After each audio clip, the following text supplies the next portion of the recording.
First of all, Pakistan is not following Islam. Are you joking?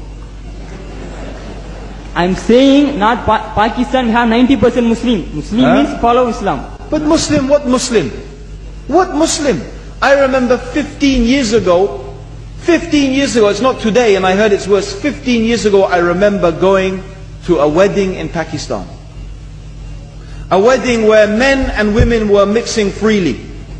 Where the bride was dancing on the stage with all the male members of the family dancing on the stage.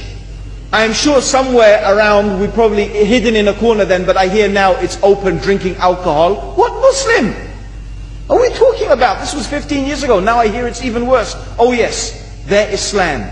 When the bride and the groom are walking to the car, they're holding the Quran over their head for blessing. That Islam? That's not Islam. What Islam is that? That's exactly the thing I'm talking about.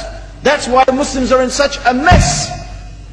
Because of this nonsense, this hypocrisy, actually they are insulting the Quran by doing that. Amongst all of this haram, they think that the Quran, holding it over their head, is going to bless them because they're holding it. What is that? Where did they get this from? So, I don't know what we're talking about. In fact, this is the problem.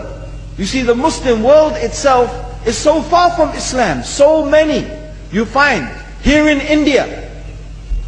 Well, I know it's not a Muslim country, but there are lots of Muslims here. But I don't know what sort of Muslim. Most of them go to the dargah and they call upon some dead person in the grave, and they think that by talking to a dead person they're going to have their needs fulfilled. What's the difference between that and worshipping an idol? There's no difference, believe me. It's shirk.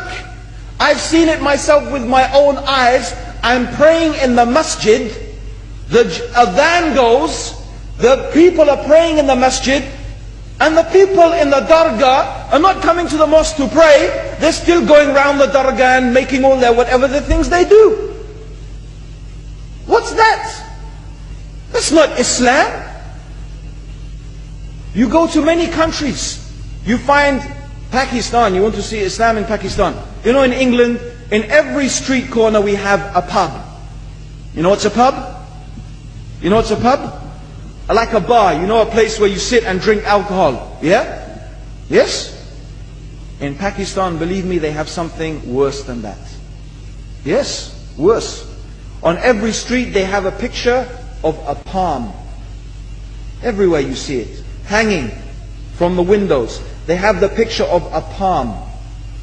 What's that advertising? Something worse than drinking alcohol. An invitation to disbelieve in Allah. That they're going to read your hand and tell your fortune. Shirk.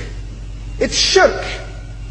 Whoever believes, the Prophet said, sallallahu alaihi wasallam, whoever visits a fortune teller out of curiosity, Allah will not accept their prayers for 40 days. Whoever believes in the fortune teller has disbelieved in Allah and His Messenger. That includes, by the way, horoscopes. Yet you see in Pakistan, a picture everywhere of a hand. Worse than a pub. Worse than a pub. It is better to drink alcohol than make shirk with Allah. Yes. So this is the Muslim countries. You will not find one except they are not doing magic and shirk and kufr, or except maybe one or two you will find. So this is the state of the Muslims. So no wonder we're in the confusion and the chaos. So these are not good examples. And this is really, in fact, the very reason that I'm saying why we are in such a big mess.